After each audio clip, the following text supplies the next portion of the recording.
महाबळेश्वर तालुक्यामधील कांदाटी आणि सोळशी या मुख्यमंत्री एकनाथ शिंदे यांच्या खोऱ्यामधील शिवसेनेचे पदाधिकारी आणि कार्यकर्त्यांनी ठाकरे गटामध्ये प्रवेश केलाय।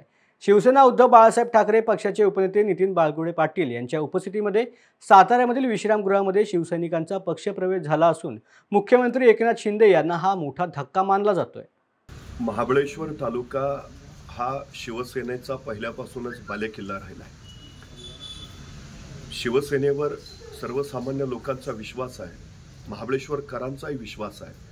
त्यामुळे गेल्या 2.5 वर्षांमध्ये मुख्यमंत्री असताना आदरणीय उद्धवसाहेब ठाकरे यांनी भरघोस निधी देऊन महाबळेश्वर तालुक्याच्या विकासाला जी चालना दिली ती पाहता येणाऱ्या काळातही शिवसेना उद्धव बाळासाहेब ठाकरे महाबळेश्वरच्या विकासासाठी खऱ्या अर्थानं काम करतील हा विश्वास इथल्या लोकांमध्ये आहे। त्यामुळे महाबळेश्वर तालुक्यातल्या कांदाटी आणि सोळशी खोऱ्यातले असंख्य लोक शिवसेनेमध्ये प्रवेश करत आहेत। पण मुख्यमंत्र्यांचं होम पेज आहे कांदाटी खोरं, त्यांच्या गावातील लोक असतील, त्यांच्या आजूबाजूच्या परिसरातील लोक आहेत, त्यांच्या खोऱ्यातली लोक आज तुमच्या पक्षात प्रवेश करतात। मुळात एक गोष्ट लक्षात ठेवा, पक्षफूट झाल्यानंतर महाबळेश्वर तालुक्यातल्या किंवा कांदाटी सोळशी खोऱ्यातल्या सगळा शिवसैनिक हा उद्धव बाळासाहेब ठाकरे यांच्याबरोबर एकनिष्ठ राहिलेला आहे। त्यामुळे तिथं शिवसेनेतलं कुणी गेलंय किंवा काही फरक पडलाय असं काही झालं नाही।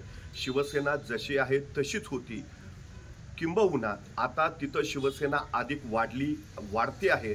आज असंख्य लोकांचा प्रवेश झालाच, पण येणाऱ्या काळात सुद्धा महाबळेश्वर तालुक्यातील असंख्य लोक अनेक पक्षाची ही शिवसेनेमध्ये प्रवेश करतील। आज किती जणांनी प्रवेश केलाय?